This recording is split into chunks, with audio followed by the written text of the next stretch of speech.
O programa Refletindo com Jesus, Necessidade da Reencarnação, é um castigo a reencarnação? Com Ivon Augusto, aqui de Natal, Rio Grande do Norte.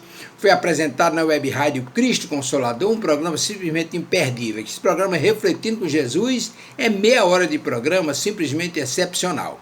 Mas nós queremos lembrar que a reprodução desses programas da web rádio Cristo Consolador, da web rádio Estação da Luz de Natal, texto, livros, áudios e etc., que nós reproduzimos aqui na página Estação da Luz Espírita, tem o objetivo de reunirmos no mesmo lugar aquilo que atenda às suas necessidades. Pesquisa, estudo, lazer. Essa página não tem fins lucrativos. O objetivo é a divulgação da doutrina e reproduzir esses trabalhos excepcionais que são apresentados. Muitíssimo obrigado pela sua companhia e vamos ao programa Refletindo com Jesus, Necessidade da Reencarnação. A reencarnação é um castigo? Muitíssimo obrigado e vamos ao programa.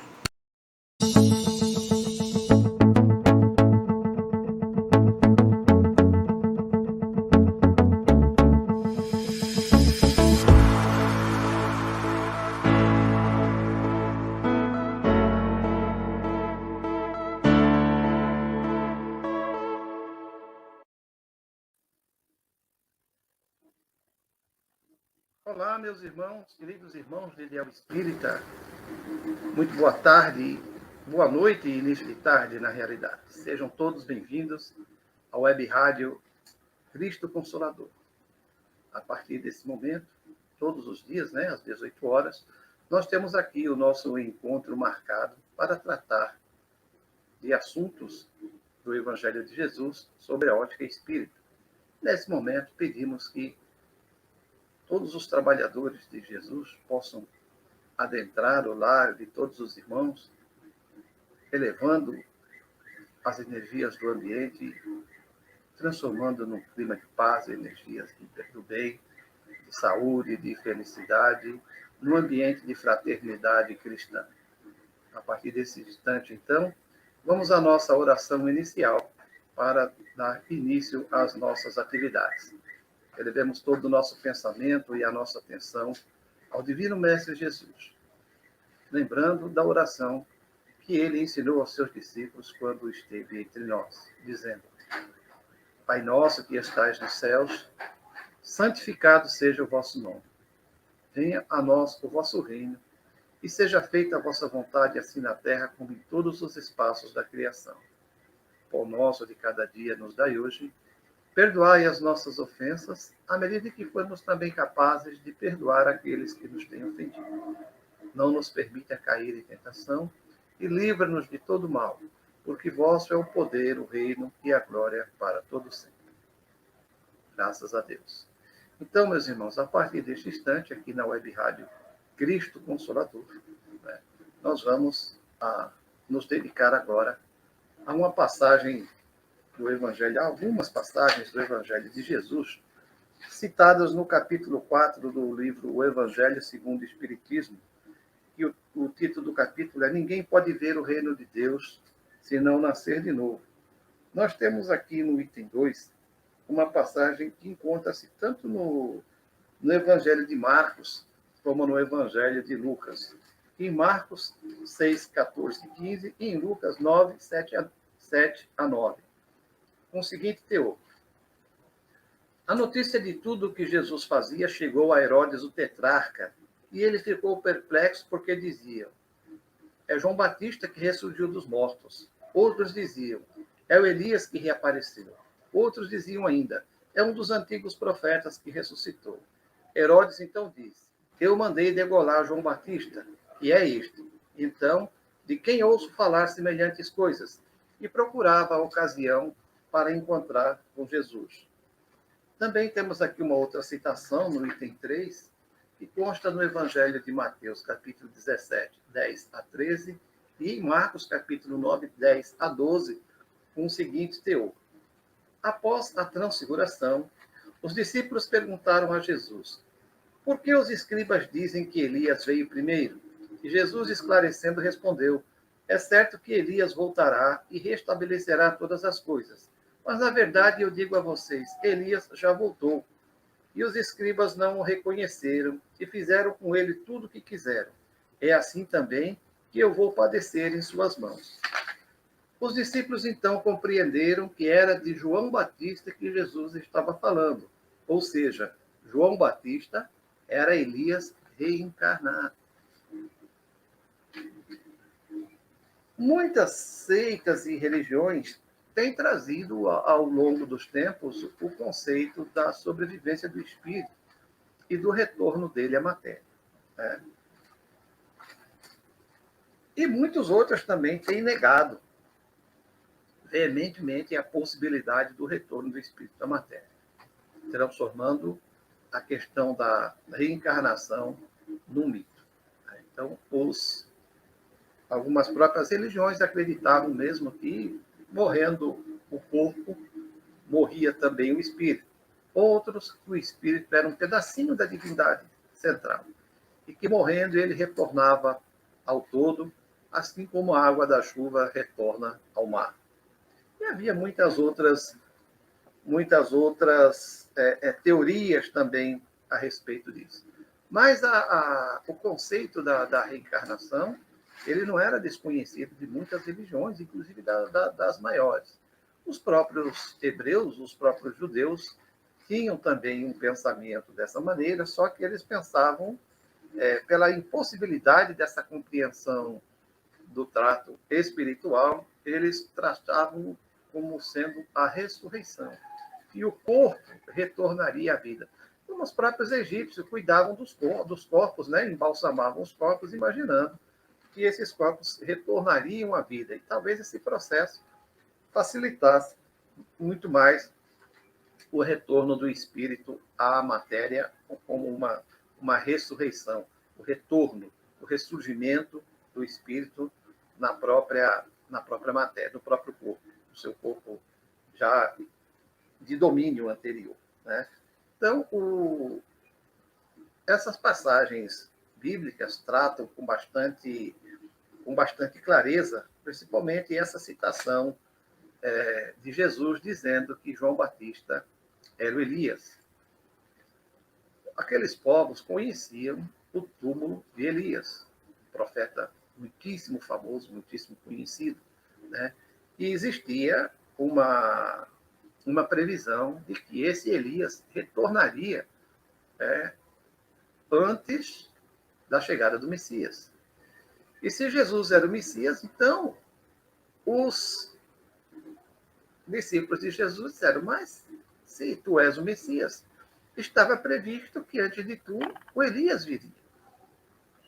E Jesus então fala que, na realidade, sim, era uma verdade, e que na realidade o Elias já tinha vindo, mas que tinham feito com ele determinadas coisas. E eles então compreenderam que Jesus estava falando de João Batista, que João Batista era o mesmo Elias, mas não poderia ser a ressurreição do corpo de Elias, porque nós sabemos, a própria Bíblia traz historicamente que João Batista e Jesus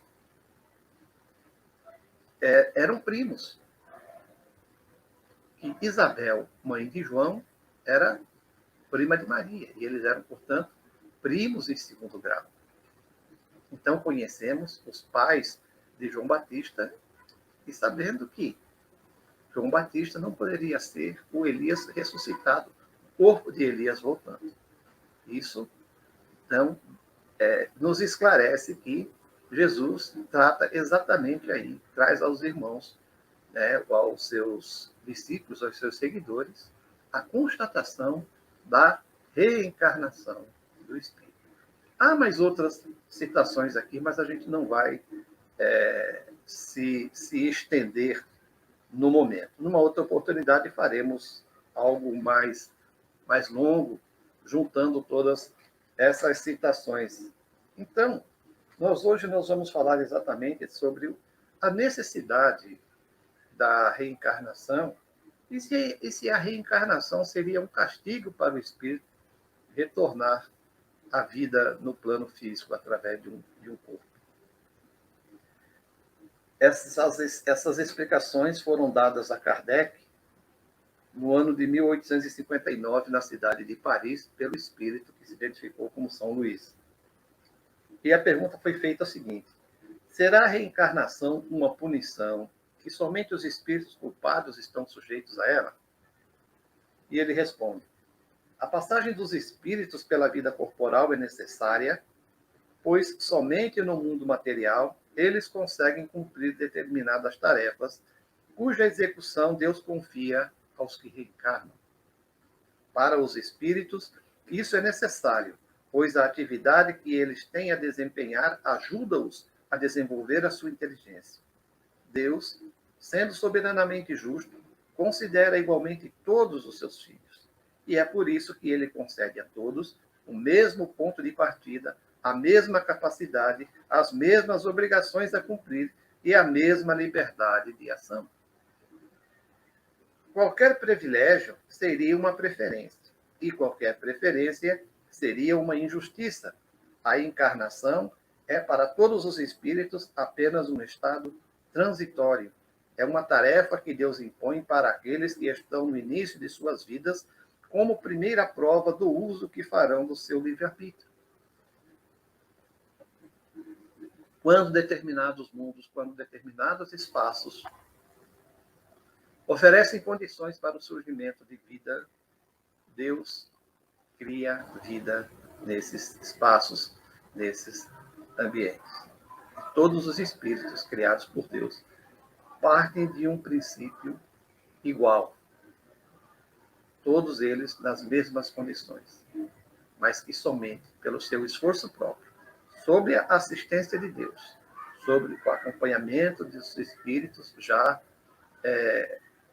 numa condição de progresso muito maior, cuidam desses irmãos em formação. Assim como a gente cuida de um ambiente com bebês, não é verdade? Então, esses irmãos, eles cuidam desses espíritos ainda no início da sua criação, muito no início.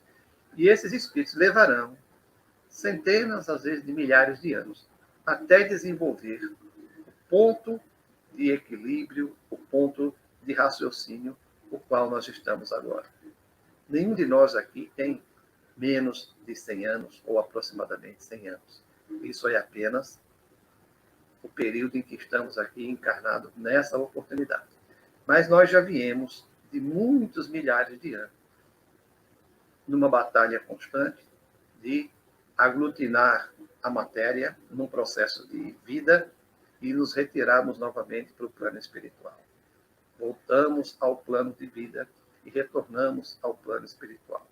Através do processo de tentativa e erro, fazendo esse exercício de aprendizado, buscando aprender a relacionamento com a matéria, e finalmente, quando dominamos a matéria e entramos no mundo animal, e depois evoluindo até o momento do raciocínio contínuo, onde nós perdemos os instintos e passamos a guardar as memórias, todas as memórias da nossa sobrevivência, com ainda os reflexos das vidas anteriores. Então, nós estamos num processo contínuo de desenvolvimento da nossa inteligência, da capacitação da nossa inteligência e do relacionamento com os nossos semelhantes e com tudo que se encontra nas nossas proximidades, com tudo que seja do nosso conhecimento, até chegar o momento, como Jesus disse, sejam perfeitos como o Pai é perfeito. Quando dominarmos todo o conhecimento sobre a matéria que possamos adquirir e o máximo de aprendizado no relacionamento com os nossos semelhantes através do relacionamento amistoso, de amor, de maneira integral, de maneira geral, sem preferências, assim como Deus não dá preferência a nenhum de nós no início da criação. Deus não cria ninguém e dá preferências um ao outro, porque seria injusto da parte dele dar desenvolvimentos a uns e dar o desenvolvimento diferenciado para outros, como se acreditava no início em que os anjos eram criados à parte da humanidade e seriam seres superiores ao homem, né, por uma questão de capricho de Deus, de ter criado os seres com superioridade sobre os outros. Então, tudo na vida evolui.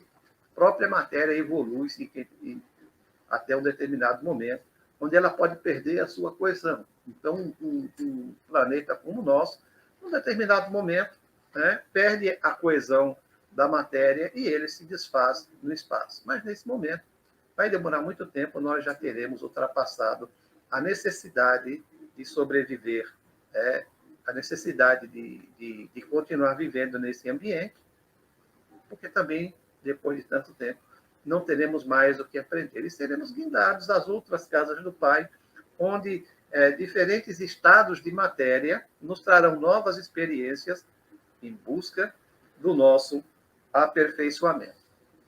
O irmão traz o seguinte, então. Então, a encarnação é um castigo? Aqueles que cumprem tarefa com zelo vencem mais rapidamente e com menos aflição os primeiros degraus da sua caminhada, colhendo mais cedo os frutos do seu trabalho. Os que fazem mau uso da liberdade que recebem de Deus, que receberam de Deus, retardando o seu adiantamento. Assim, por sua teimosia, prolongam indefinidamente a necessidade de reencarnar, fazendo com que ela se torne um castigo. Então, a reencarnação, ela não é um castigo no seu conceito de castigar aqueles que não agem de maneira natural. Como eu estava dizendo, nós somos criados por Deus e precisamos atingir a plenitude do conhecimento e do relacionamento com os nossos semelhantes. Então, como uma escola, quando o aluno não atinge o grau de conhecimento necessário, ele retorna ao início do aprendizado. Enquanto ele não atinge aquele grau, ele retorna sempre. E nós, como somos imortais, viveremos, como o irmão disse aqui, repetindo essa lição por centenas, por milhares de vezes. Porque Deus não castiga ninguém, não existe nada. Deus perdoa. Qualquer coisa que nós façamos, Deus perdoa. Agora, nós, claro que nós vamos ter que buscar consertar e refazer o que nós destruímos. Quando nós perdemos o nosso tempo, quando a gente reconhece que perdeu o nosso tempo, ficamos muito arrependidos, pedimos a oportunidade e Deus dá para a gente recomeçar, então. Quando a gente erra, então a gente também retorna para consertar os erros do caminho, os males que fizemos. Aqueles a quem nós tratamos mal, aquele a quem nós causamos prejuízo, nos é dada uma nova oportunidade para nós fazermos o bem e para repormos para um irmão dessa longa caminhada espiritual, o que nós tenhamos tomado dele, o que nós tenhamos causado de mal. Então, tudo será, como diz o próprio Evangelho, ceitil por ceitil. Todo o mal que causamos terá que ser reposto. Deus nos perdoa imediatamente, no momento do nosso erro. Deus já nos perdoou. Deus não guarda mágoa pelos nossos problemas. Mas, como nós ferimos a lei de igualdade, nós ferimos a lei de harmonia do universo, então ficamos devedores e temos que retornar a isso. Então, aqueles irmãos que retornam, eles é quem pode considerar que isso seja um castigo, dado ainda a sua falta de conhecimento, pela sua falta de compreensão, entender que reencarnar seja um castigo. Mas aquele que faz, e nas primeiras oportunidades, conseguem passar por essa fase de aprendizado, por essa fase de conhecimento, ele não precisa mais retornar e repetir essa lição. Então, ele vai adiante, buscando novos degraus do desenvolvimento. Então, não existe esse castigo. Os espíritos que assim entendem são espíritos ainda no início da sua caminhada, ignorantes, desconhecedores das leis universais. Então, quando chegam aqui, eu acredito que existe a reencarnação, mas ela deve funcionar como um castigo, como uma punição. Deus não pune. Deus não pune. Deus não pune ninguém. Nós é quem, através do livre-arbítrio, decidimos, por esse livre-arbítrio, a agir em contrário à lei da harmonia, como eu disse, à lei do amor. Então, nós temos que repor o mal que causamos, retornando quantas vezes forem necessárias. O próprio Elias retorna por uma questão de que seria necessário ele retornar, já estava previsto, porque ele é um espírito que trabalhava pela evolução da humanidade. Ele vem num primeiro momento como Elias, faz lá uma série de predições, mas ele, infelizmente, sob o peso da carne, ele se esquece das mensagens de amor e, juntando lá vários dos sacerdotes das outras religiões, promove um desafio e, vencendo o desafio, ele manda que degole os outros sacerdotes das outras religiões. E como diz um ditado muito sábio, aqui se faz, aqui se paga, retornando à matéria para concluir sua missão e retornando à matéria para passar pelos mesmos problemas que causou, talvez por escolha própria, assim como Elias houvera anteriormente mandado degolar dos seus distratores, Elias é degolado, agora como João Batista. Então, aí está a justiça do universo agindo num outro período para que todo aquele que fere a lei venha a cumprir com os desígnios da lei. Como disse Jesus, aquele que fere pela espada, perece pela espada. E a maioria dos espíritos que agridem os seus irmãos de maneira violenta pedem para retornar e passar por isso. Não é necessário que cada irmão que tenha cometido determinadas situações, ele tenha que exatamente cumprir por isso, porque Deus não quer que ninguém esfolar os seus filhos. Deus é amor. Os próprios espíritos, quando da sua consciência compreendem o tamanho do mal que fez, eles pedem para passar pela mesma situação, para tirarem de si aquele sentimento de culpa.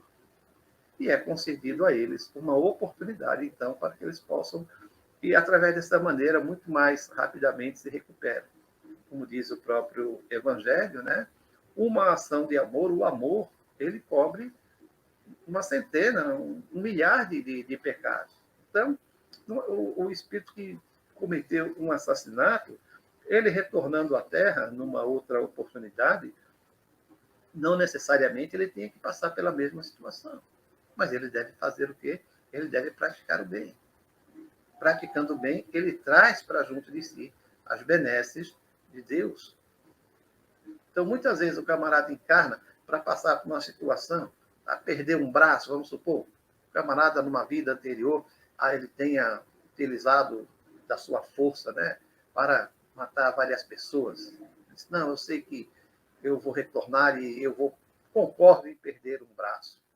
Mas, durante a sua encarnação, agindo de maneira muito satisfatória perante o Evangelho, ele ganha alguns créditos da espiritualidade superior.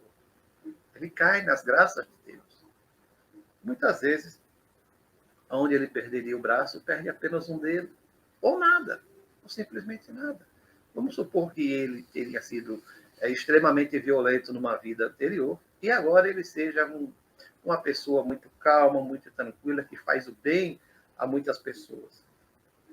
E a possibilidade dele perder a mão faria com que diminuísse a capacidade de praticar tanto bem para as pessoas. E por isso é mantido a ele o braço para que ele possa continuar desenvolvendo com o máximo de capacidade e o bem em prol dos seus semelhantes.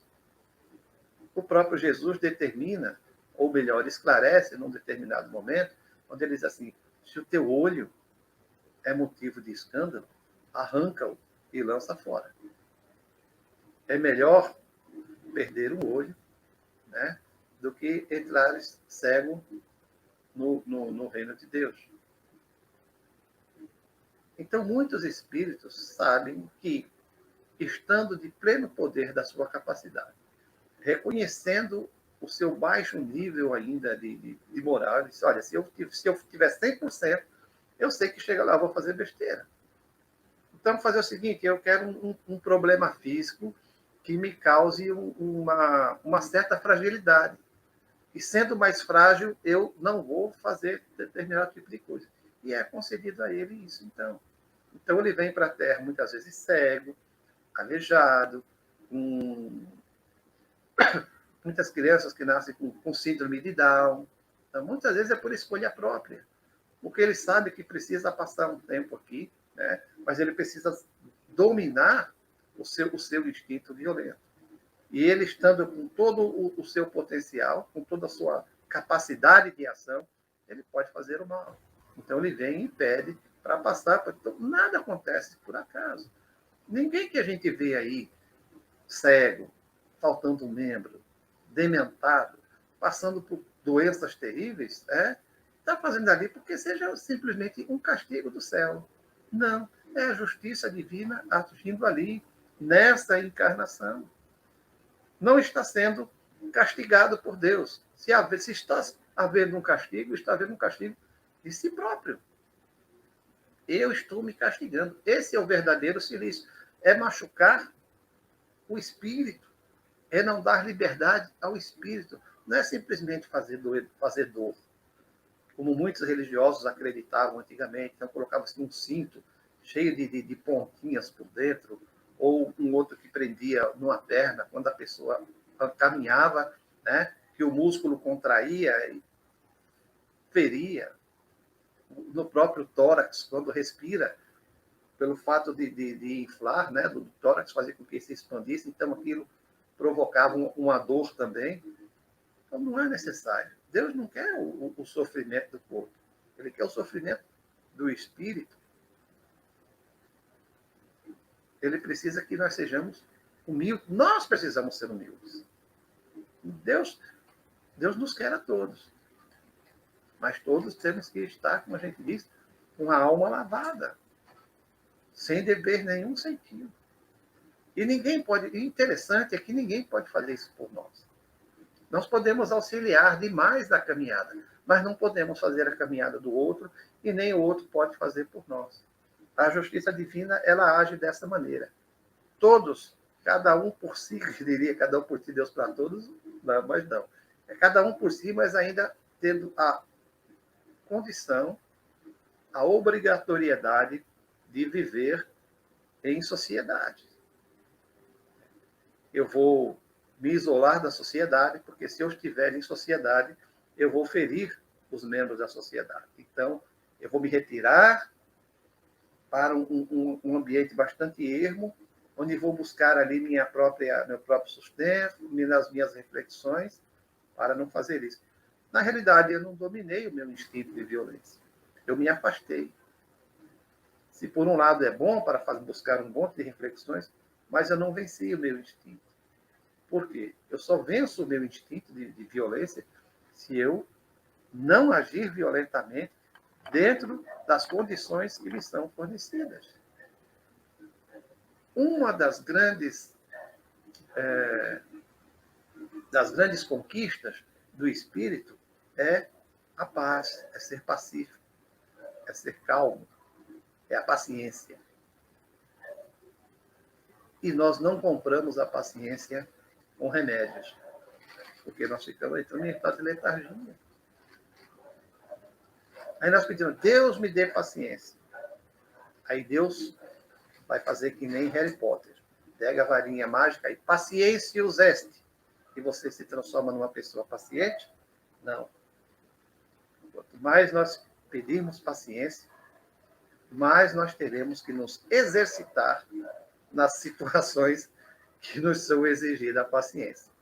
Então, se eu pedir para Deus, Deus me dê paciência, Deus vai colocar uns irmãos em volta de mim me perturbando, até que eu domine isso. A minha honestidade não será testada se eu me afastar totalmente dos bens.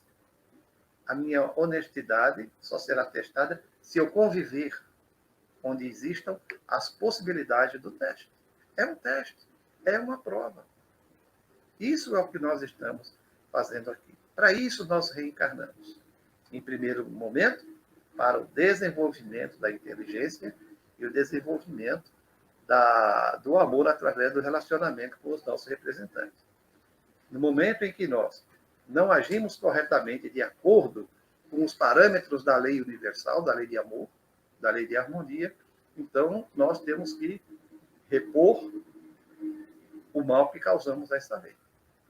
E enquanto a gente não compreende isso, enquanto a gente não conhece essa verdade para essa verdade nos libertar, nós continuamos errando uma vez após a outra, o que aí sim transformaria a nossa encarnação num castigo, mas segundo a nossa própria ação.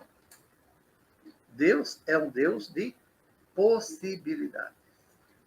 Deus nos concede N possibilidades durante todo o tempo. Deus não quer, como Jesus disse, Deus não quer a morte do pecador, mas a sua transformação.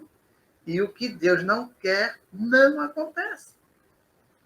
Ele diz assim, não, Deus acha que isso. Deus não acha que nada. É sim ou não, como diz o próprio Jesus. Seja a sua palavra, a sua ação, sim, sim, não, não. Deus é dessa maneira.